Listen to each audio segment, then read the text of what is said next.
So let's see जावा ई का architecture, servers and containers. उसके अंदर सबसे पहला चीज़ समझना है कि यार जावा ई आर्किटेक्चर का अगर मैं बोलता हूँ कि तीन मेजर एलिमेंट्स और कोर एलिमेंट्स क्या होता है, तो वो हम लोग ने पहले भी देखा था। उसको हम लोग प्रेजेंटेशन लेयर, बिजनेस रूल्स कहते हैं और डेटा मैनेजमेंट कहते हैं।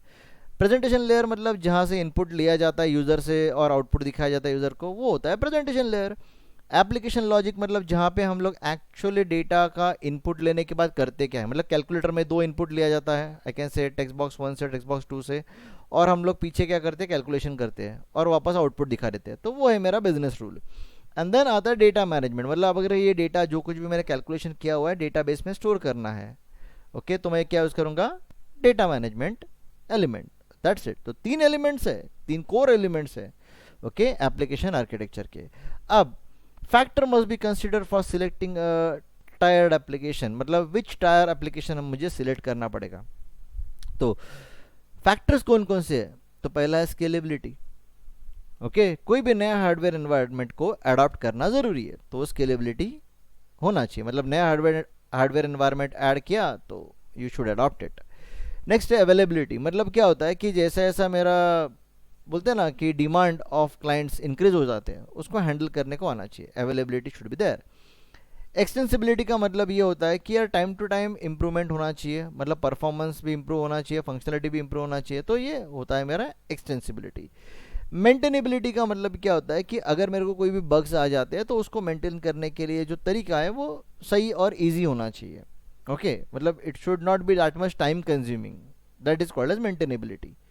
ओके, सिक्योरिटी का मतलब ये हो गया कि हमारा जो डेटा है वो सिक्योर रहना चाहिए, इंटीग्रिटी उसका मेंटेन रहना चाहिए, मतलब यहाँ से मैंने हाई भेजा तो यहाँ पे बाई नहीं आना चाहिए, that is called as integrity. So integrity भी मेंटेन होना चाहिए। एंड देन आई से परफॉर्मेंस, परफॉर्मेंस का मतलब ये हो जाता है कि client, I can say respond to the client request in the minimum time, मतलब क्लाइंट ने अगर एक रिक्वेस्ट भेजा है तो वो कल नहीं आना चाहिए, तुरंत आना चाहिए, that is called as performance. So on these factors we are going to select which type of architecture we should use. So moving ahead we will see the types of architecture, which is I can say the types of system architecture. Okay, तो types of system architecture में सबसे पहला और basic जो है ना वो है मेरा single tier application। यहाँ पे क्या होता है कि डेटाबेस, देन आपका जो यूआई है, देन आपका जो लॉजिक है, ये सारा चीज़ें ना एक ही सिस्टम के ऊपर रखा जाता है, और जब भी कोई क्लाइंट रहेगा वो इसको एक्सेस करेगा, उससे मेरा आउटपुट लेगा। ठीक है, तो everything, every load is there on the single server. Okay, that is the single tier application, everything is there. ये सिंपल है, कॉस्ट इफिशिएंट है, लेकिन इसका सिक्योरिटी कम है यार, और लेस स्केलेबल है। मतलब अगर ऐसा लगा मुझे कि नहीं यार ज़्यादा लोड आ रहा है, तो उस समय पे मुझको ये सर्वर को अपग्रेड करना पड़ेगा। ओके, तो वो कितने हद तक अपग्रेड कर सकता हूँ, so that is again a problem. So another thing which we will see, it is called as two tier application, जिसके अंदर से क्या होने वाला है कि मेरा लॉजिक एंड मेरा एप्लीकेशन कहाँ पे, आई कैन से यूआई किधर चला जाएगा, क्लाइंट के पास। तो क्लाइंट को भी थोड़ा क्या करना पड़ेगा, सोचना पड़ेगा इसके ऊपर कि यार ये जो मेरा लॉजिक लिखा है इसके अंदर जो मेजर काम हो रहा है वो यहीं पे हो रहा है। ओके, सी अभी देखो कि कौन सा बंदा कितना लॉजिक परफॉर्म कर रहा है या फिर कितना ऑपरेशन परफॉर्म कर रहा है, ये तो उसके यूज के ऊपर डिपेंड करता है। ओके, सो अगर ये बंदा सबसे ज़्यादा लॉजिक यूज़ कर रहा है तो इसका ही प्रोसेसिंग पावर यूज़ होएगा। मेरे पास एक और बंदा है एक्स नाम का, जिसका ज़्यादा प्रोसेसिंग यूज़ नहीं होगा क्योंकि उसके अंदर ज़्यादा लॉजिक्स वो यूज़ नहीं करने वाला, तो यहाँ पे प्रोसेसिंग पावर कम यूज़ होगा। तो कौन कितना परफॉर्म कर रहा है, कौन कितना प्रोसेसिंग पावर यूज़ कर रहा है, I don't have to worry about it. Okay, यहाँ पे पूरा का पूरा लोड इधर ही हैंडल हो गया। यहाँ पे सिर्फ क्या था, डेटाबेस, बराबर। तो डेटाबेस था तो इससे क्या फ़ायदा हुआ कि जो कुछ भी डेटा है वो सेंट्रलाइज वे में एक जगह पे स्टोर हुआ। इससे बट ऑब्वियस परफॉर्मेंस इंक्रीज हो गया, लेकिन यार थोड़ा कॉस्ट एंड कॉम्प्लेक्सिटी बढ़ गया। कॉस्ट इसके लिए बढ़ गया क्योंकि यहाँ पे एप्लीकेशन डेवलप करने के लिए हम लोग क्या करना पड़ा, अलग अलग एप्लीकेशंस बनाने पड़े, मतलब एक एप्लीकेशन ने अलग अलग एप्लीकेशन, क्लाइंट के लिए अलग, सर्वर के लिए अलग, ऐसा बनाना पड़ा। और अगर मेंटेन करना रहेगा तो हम लोग को क्लाइंट एंड सर्वर को प्रॉपरली कपल्ड वे में यूज़ करना पड़ेगा, मतलब ये टाइटली कपल्ड होना चाहिए या फिर लूजली कपल्ड भी रहेगा, देन टू इंटीग्रेशन प्रॉपर होना चाहिए। तो ये मेरा थोड़ा डिसएडवांटेज था। ओके, बट देन टू यार इसको ओवरकम तो करना ही था एक ना एक दिन। अब आया मेरा 3 tier आर्किटेक्चर। 3 tier आर्किटेक्चर के अंदर क्या हुआ कि आई डिस्ट्रीब्यूटेड द सर्वर्स, मतलब मैंने हर काम को अलग अलग सर्वर्स के ऊपर डिस्ट्रीब्यूट कर दिया। ये मेरा लॉजिक नहीं है, ये मेरा व्यू है, ये लॉजिक है और ये मेरा डेटाबेस है। सो जितना भी चीज़ें था, मतलब मुझे जितना भी वेब इंटरफेसेस यूज़ करना है, वेब सर्वर यूज़ करना है, देन मेरा नेटवर्क रिलेटेड प्रॉब्लम्स है, वो बंदा ये है एक्स। ओके, देन मेरे को बिजनेस रोल, देन कौन सा चीज़ कभी डालना है निकालना है, मतलब कल मैं जाता हूँ और बोलता हूँ कि फेसबुक कनेक्टिविटी बना, और परसों बोलता हूँ कि नहीं यार ट्विटर भी लाए, तो वो सारा चीज़ें मॉड्यूलर सर्विस की तरह हो जाता है। ओके, कि मेरे को जब भी चाहिए तभी मैं चीज़ें ऐड कर सकता हूँ। ठीक है, then CPU processing. CPU processing का मतलब क्या होता है, कितना ज़्यादा प्रोसेसिंग लगेगा उस हिसाब से मैं इसको स्केल कर सकता हूँ, या फिर मैं क्या कर सकता हूँ, क्लस्टर बना सकता हूँ। ये तो आप लोगों को ग्लासफिश के अंदर मिलता ही है। सो ऐसे क्लस्टर्स बना के आप लोग उसको डिस्ट्रीब्यूट कर सकते हो, दैट्स इट। एंड डेटाबेस एक अलग जगह पे रखा जाता है।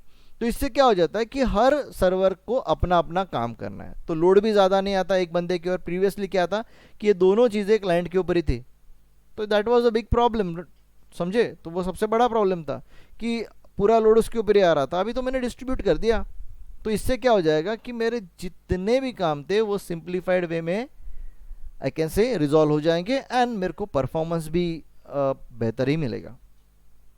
Sure. So this was way how we I can say solved a plenty amount of problems using 3 tier architecture. Okay, so अब इससे भी पेट नहीं भरा तो हम लोग आ गए मल्टी टीयर आर्किटेक्चर के ऊपर। और ये entire architecture most of the time हर जगह पे यूज़ होता है। इसको हम लोग हर इंडस्ट्री के अंदर देखोगे तो एंटायर आर्किटेक्चर ही यूज़ किया जाता है। अभी एंटायर आर्किटेक्चर के अंदर ये सपोर्ट क्या करता है, तो ये सपोर्ट करता है enterprise level, I can say client server application provide, I can say client server like architecture provide करता है।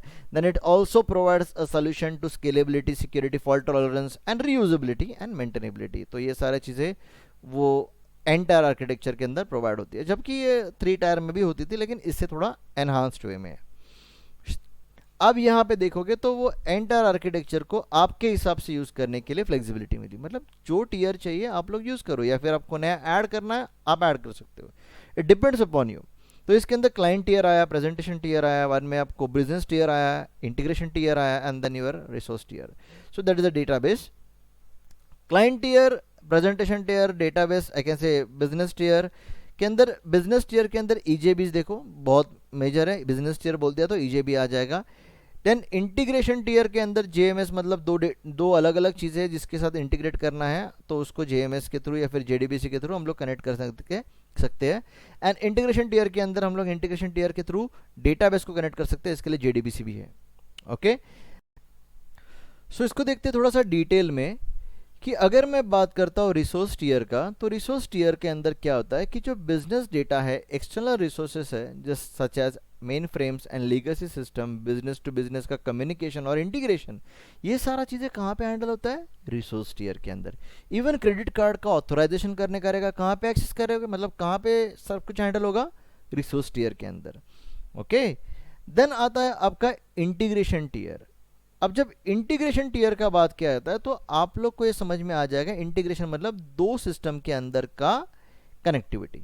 ओके, तो ये क्या करता है कि कपल करता है, मतलब दो अलग अलग चीज़ों को एक दूसरे के साथ कपल करता है। Okay, that is called as a integration tier. इसका मेन रिस्पॉन्सिबिलिटी क्या है, कम्युनिकेट करना है दो अलग अलग सिस्टम के साथ, हेट्रोजेनियस सिस्टम भी कहा जाता है इसको।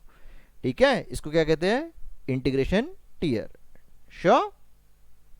देन आता है आपका बिजनेस टीयर। अब बिजनेस टीयर क्या प्रोवाइड करता है, it provides a business service required by an application client. अभी इसके अंदर एक्चुअल में रहता है बिजनेस लॉजिक, मतलब जो कैलकुलेशंस नाम का चीज होता है, या फिर हम लोग का प्लेंटी अमाउंट बोलते हैं ना, ब्लेंडिंग वर्क इज देयर, कि बहुत जगह से डेटा लेना है और मुझको कैलकुलेशन करना है, तो वो सारा चीजें मेरा बिजनेस टीयर के अंदर ही होता है। देन आता है मेरा प्रेजेंटेशन टीयर। प्रेजेंटेशन टीयर के अंदर हम लोग क्या करेंगे, जो कुछ भी हम लोग को लॉजिक को एक्सेस करना है, मतलब यहाँ पे आप लोग इंटरफेसेस बना के रख सकते हो और इंटरफेसेस को एक्सेस कर सकते हो। ओके, इससे क्या हो जाएगा कि आप लोग को जो कुछ भी लॉजिक अप्लाई करने का है, तो वो लॉजिक अप्लाई करने के लिए यहाँ से उसको आप एक्सेस करोगे using an interface. So that is handled using my presentation tier. Okay, तो ये सारा चीजें आप लोग किसके ऊपर करते हो, प्रेजेंटेशन टियर के ऊपर करते हो. देन आता है आपका क्लाइंट टियर.